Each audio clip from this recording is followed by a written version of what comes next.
Hello my dear students, welcome to all of you. आज DAVV Indore की website पर BSc first year के सभी सब्जेक्ट के क्वेश्चन पेपर अपलोड किए जा चुके हैं, जिनका सॉल्यूशन हम हमारे इस यूट्यूब चैनल पर लेकर आए हैं। आपको इस यूट्यूब चैनल की सहायता से आपको हिंदी मीडियम और इंग्लिश मीडियम दोनों ही मीडियम में सभी सब्जेक्ट के पेपर के जो क्वेश्चंस है उनके आंसर्स अवेलेबल करवाए जाएंगे। तो बने रहिए हमारे साथ में और वीडियो को ज़्यादा से ज़्यादा अपने फ्रेंड्स तक और व्हाट्सएप ग्रुप तक शेयर कीजिए। आज बीएससी फर्स्ट ईयर का जो इस वीडियो के माध्यम से हम पेपर का सॉल्यूशन देखने वाले हैं वो है फिजिक्स।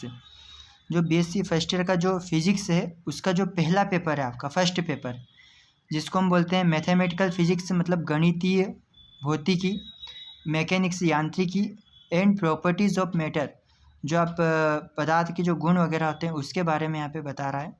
तो जो पहला पेपर है आपका mathematical physics, mechanics and properties of matter, इस पेपर का पूरा क्वेश्चंस और साथ ही साथ उनके जो आंसर्स है उनके बारे में हम डिस्कस करने वाले हैं। बने रहिए हमारे साथ में। सबसे पहले मैं आपको बता देता हूँ कि इस क्वेश्चन पेपर में सबसे पहले जो निर्देश दे के रखा है आप सभी के सामने वो ये है कि प्रत्येक प्रश्न के उत्तर की अधिकतम सीमा 250 शब्द होना चाहिए और उत्तर पुस्तिका के अधिकतम पृष्ठों की संख्या 16 होना चाहिए। ये इसलिए लिखा है उन लोगों ने ताकि आप ज़्यादा से ज़्यादा पेजेस ना भरें। ठीक है, इसका मतलब क्या होता है, सबसे पहले इसके बारे में हम थोड़ा सा डिस्कस कर लेते हैं। जैसे कि यहाँ पे दे के रखा है 250 शब्द। 250 शब्द का मतलब होता है बच्चों की जैसे एक कॉपी, उसका एक पेज जो होता है उसके फ्रंट साइड का एक पेज काउंट हो जाएगा और उसके जस्ट बैक साइड का जो होगा वो आपका सेकंड पेज काउंट होगा। इस तरह से 8 पेज को हम यहाँ पे 16 पेजेस मानेंगे। तो जो पृष्ठों की संख्या होगी वो कितनी हो जाएगी, 16 हो जाएगी, लेकिन जो टोटल पेजेस यदि हम काउंट करेंगे तो वो आपके 8 रहेंगे। या तो आप मार्केट से कॉपी परचेस कर सकते हो, मार्केट में अवेलेबल है, और उसी कॉपी के ऊपर ही फ्रंट पेज भी लगा हुआ है जो डीएवीवी की वेबसाइट से भी आपको मिल सकता है। या तो आप उस कॉपी में क्वेश्चंस के सॉल्यूशन को लिख सकते हैं, या फिर आपको कॉपी वगैरह अवेलेबल नहीं हो पा रही है बच्चों, तो आप क्या करेंगे, आपके पास जो A4 साइज़ के पेजेस है आप या तो आप उसका पेजेस का पैकेट या बंडल लेके आ जाइए मार्केट से, स्टेशनरी की शॉप से, और उन A4 साइज़ के पेजेस के दोनों साइड लिखना है। आपके 2 पेज काउंट होंगे वो। ओके, ऐसा मत समझना कि दोनों ही साइड लिख दिया तो एक पेज काउंट होगा, ऐसा नहीं होता है। ठीक है, एक पेज के जब दोनों साइड लिखोगे तो 2 पेज काउंट होंगे। तो इसका कहने का मतलब है कि 250 शब्दों में एक प्रश्न का उत्तर आपको लिखना है, मतलब कि एक प्रश्न का जो उत्तर है ज़्यादा से ज़्यादा 2 पेज या 3 पेज में ही जाना चाहिए। मतलब एक पेज जो बैक साइड और फ्रंट साइड जो हम लिख रहे हैं वो आपके 2 पेज काउंट हो जाएंगे। इसी तरह से आपको इसको लिखना है। ठीक है, यहाँ पे बच्चों जो यहाँ पे रेगुलर का है पेपर वो 40 नंबर का है और जो प्राइवेट का है वो 50 नंबर का है, क्योंकि प्राइवेट बच्चों का जो क्वेश्चन पेपर का जो असाइनमेंट होता है वो नहीं होता है। बाकी आप लोगों के जो 10 नंबर की जो मार्किंग है वो असाइनमेंट की होगी और 40 नंबर जो है वो क्वेश्चन पेपर के। यहाँ पे आपके 5 क्वेश्चन है क्वेश्चन पेपर के अंदर। इन पाँचों क्वेश्चन के जो आंसर है, एक एक क्वेश्चन का जो आंसर है वो 8 नंबर का है आपका। ठीक है, और मैंने अभी बताया जैसा कि ऊपर आपको 250 शब्दों से ज़्यादा नहीं लिखना है।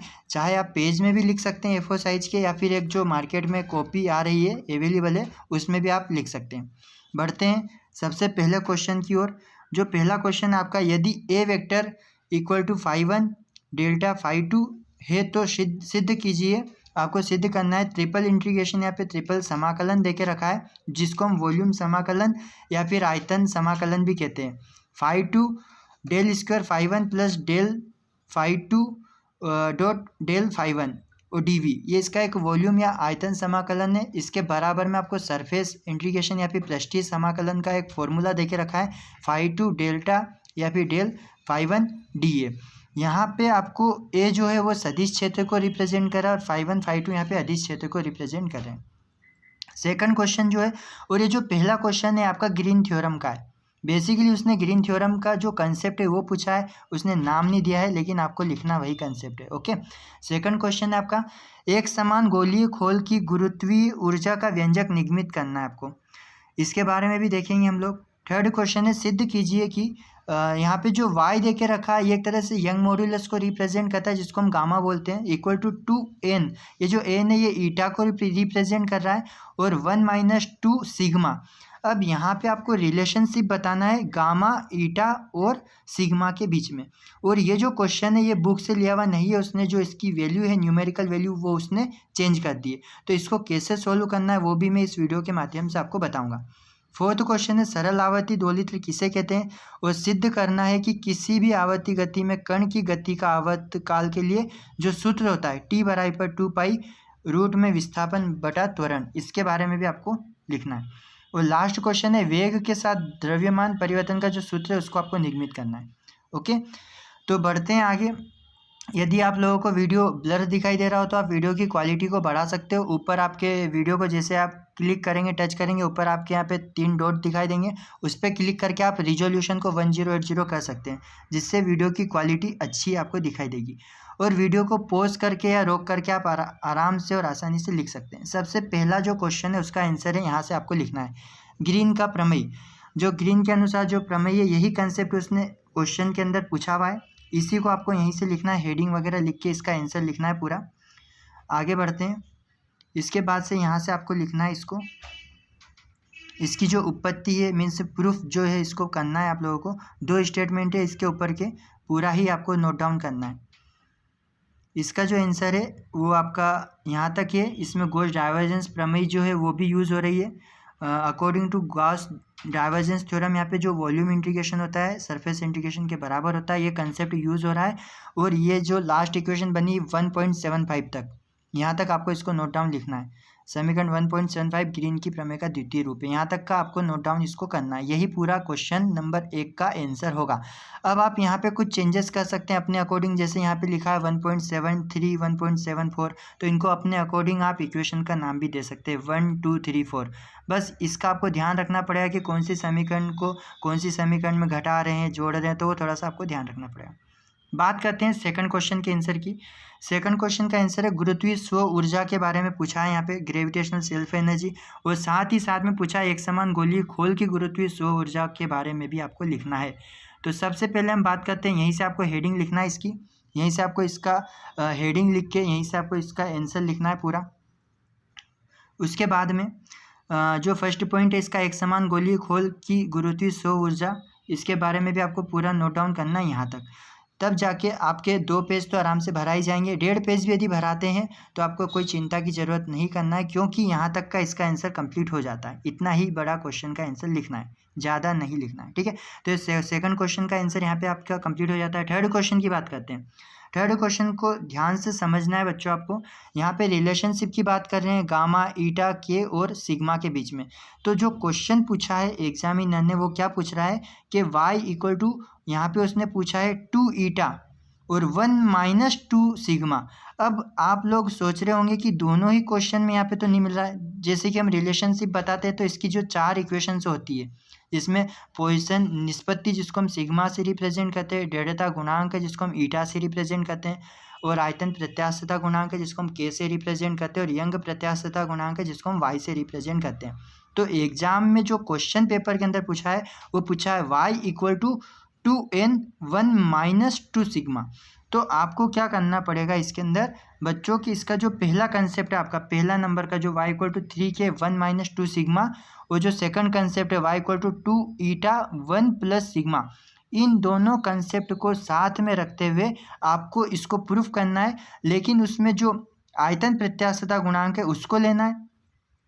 यहाँ पे जो आयतन प्रत्यास्थता गुणांक है 3 के, मतलब आपको इक्वेशन जो फर्स्ट वाली जो इक्वेशन है चारों इक्वेशन में इसके अंदर, इसमें से लेना फर्स्ट इक्वेशन को y = 3 के 1 - 2 सिग्मा। मतलब ये जो आयतन प्रत्यास्थता गुणांक वाली जो समीकरण है इसी को लेना है आपको बच्चों। लेकिन यहाँ पे आयतन प्रत्यास्थता गुणांक जो k है उसकी जगह आपको जो यूज़ करना है वो है दृढ़ता गुणांक 2 ईटा यूज़ करना है। तो ये जो पहला जो कंसेप्ट है इसका पूरा ही सॉल्यूशन आपको लिखना है, स्टार्टिंग से यहीं से लिखना है। बस यहाँ पे जो हेडिंग है y = 2 ईटा 2n 1 - 2 सिग्मा आपको लिखना है, 3 के नहीं लिखना है, क्योंकि क्वेश्चन में उसने यही पूछा है। इसका आंसर यहाँ से लिखोगे आप लोग, डायग्राम वगैरह बनाओगे इसका पूरा यहाँ से कंप्लीट इसका, और इसके बारे में लिखना है आपको पूरा, ये जो बेसिक थ्योरी वगैरह दे के रखी इसके अंदर। उसके बाद में यंग प्रत्यास्थता गुणांक वाला जो कंसेप्ट है इसके बारे में भी पूरा लिखोगे। जो पॉइजन निष्पत्ति है जिसको हमने सिग्मा से रिप्रेजेंट किया, इसके बारे में भी आपको पूरा लिखना है। फिर आपको चेंजेस कहाँ से करना है, तो आपको चेंजेस जो करना है वो पूरा यहाँ तक का तो लिखना ही है आपको। कहाँ तक, इक्वेशन 3.26 तक का। तो इसके बाद में आप क्या करोगे, इसके बाद का ये पूरा कंसेप्ट आपको छोड़ देना है और यहाँ पे ये जो के वाला कंसेप्ट है ये पूरा आपको ड्रॉप करना है इसके अंदर, ठीक है। इक्वेशन नंबर 3.26 तक का लिखना है आपको, ई इक्वल टू, और उसके बाद में ये जो 2n वाला या फिर ये जो 2 ईटा वाला जो कंसेप्ट आ रहा है आपका सामने, इसके बारे में आपको यहाँ से स्टार्ट करना है। यहाँ से आपको लिखना है ये ईटा इक्वल टू इक्वेशन 3.29 से लिखा है ना यहाँ पे, यहाँ से आपको लिखना है दृढ़ता गुणांक ईटा बराबर ये जो लिखा है एफ मतलब फोर्स अपॉन लेंथ का स्क्वायर अपॉन में ई बाई एल का स्क्वायर। तो ये जो लिखा हुआ है यहाँ पे एफ बाई एल का स्क्वायर अपॉन में E by L equal to 1/2 alpha plus beta, ये कंसेप्ट आपको पूरा नोट डाउन करना है। कहाँ तक का, इक्वेशन नंबर ये जो लिखा है समीकरण 3.30 से, यहाँ पे ईटा की जो वैल्यू है उसको आपको इक्वेशन जो ऊपर बनाई थी हमने पहले कंसेप्ट से, उससे आपको रिप्लेस करना पड़ेगा। तब जाके ये जो क्वेश्चन है यहाँ पे आपका प्रूफ हो जाएगा। Y equal to 2 eta 1 - 2 sigma, यहाँ पे 1 - 2 सिग्मा तक आपको प्रूफ करना है। तो इसका जो आंसर आपको थोड़ा सा समझ के पहले रफ कॉपी में लिखना है, नोट डाउन करना है, बनाना है, उसके बाद ही आपको लिखना है। और यदि आपको समझ में नहीं आया हो अभी भी तो आप मुझे कमेंट कर सकते हैं, तो मैं इसको पूरा सोल्व करके आपको PDF के थ्रू हमारा जो टेलीग्राम चैनल है लर्नर्स स्क्वायर, वहाँ पे भी आपको प्रोवाइड करवा दूंगा। तो वहाँ से भी आप इसकी PDF डाउनलोड कर सकते हैं। बढ़ते हैं आगे क्वेश्चन नंबर 4 की तरफ। इसमें सरल आवर्त दोलित्र के बारे में सबसे पहले पूछा है। तो सबसे पहले तो आपको इसके कंसेप्ट को लिखना है कि सरल आवर्त दोलित्र जो होता है वो होता क्या है। तो यहीं से आपको स्टार्ट करना है, हेडिंग लिख के इसका जो बेसिक कंसेप्ट है F directly proportional to -x लिखा है। तो क्यों लिखा है ये पूरा का पूरा कंसेप्ट आपको लिखना है। और इसका जो डायग्राम है ये भी बनाना है। एफ जो है वो माइनस इसलिए लिखा है इसने क्योंकि ये अपोजिट डायरेक्शन में वर्क कर रहा है। और यहाँ तक का जो इक्वेशन 4.4 यहाँ पे दे के रखा है कि इक्वेशन 4.4 जो है वो सरल आवर्ती दोलित्र का अवकल समीकरण कहलाता है। तो यहाँ तक का तो बेसिक कंसेप्ट है जो उसने पूछा है। उसके बाद की जब हम बात करते हैं तो ये जो वैकल्पिक विधि है ये आपको लिखना है। यहाँ से एज्यूम करना है x इक्वल टू, और फिर इसका जो सॉल्यूशन है वो आपको लिखना है पूरा का पूरा। आई होप आप लोगों को क्लियर दिखाई दे रहा होगा। यहाँ से इसका पूरा आंसर लिखना है आपको सभी को। यदि बुक वगैरह आपके पास में हो तो बीच में एक नॉर्मल मेथड देके रखी हुई है, वो नहीं लिखना है आपको, ठीक है।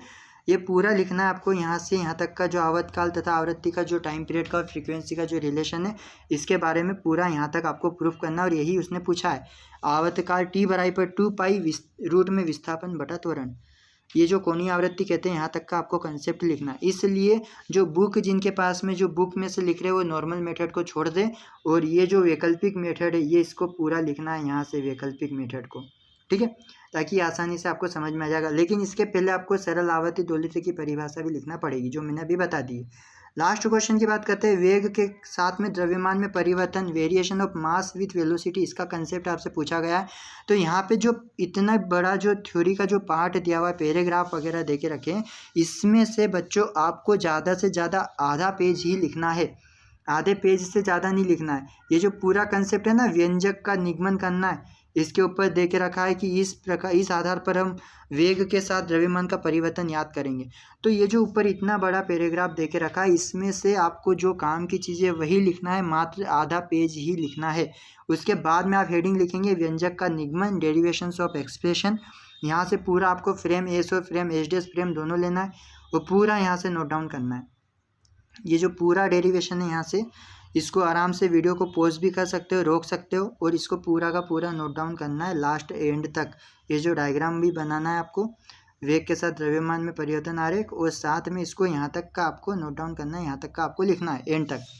जो सापेक्षीय वेग होता है v equal to PC upon में रूट में p स्क्वायर प्लस m0 का स्क्वायर c स्क्वायर लिखा जा सकता है। यहाँ तक का आपको पूरा इसको लिखना है। बस ध्यान रखना है कि इसका जो कंसेप्ट है, ये जो व्यंजक का निगमन है, ये तो आपको पूरा लिखना है, लेकिन ये जो ऊपर का जो कंसेप्ट दे के रखा है ना, वेग के साथ द्रव्यमान में परिवर्तन, इसको पूरे बड़े पैराग्राफ को पूरा नहीं लिखना है, नहीं तो 1.5 पेज तो 2 पेज तो इसी के भरा जाएंगे।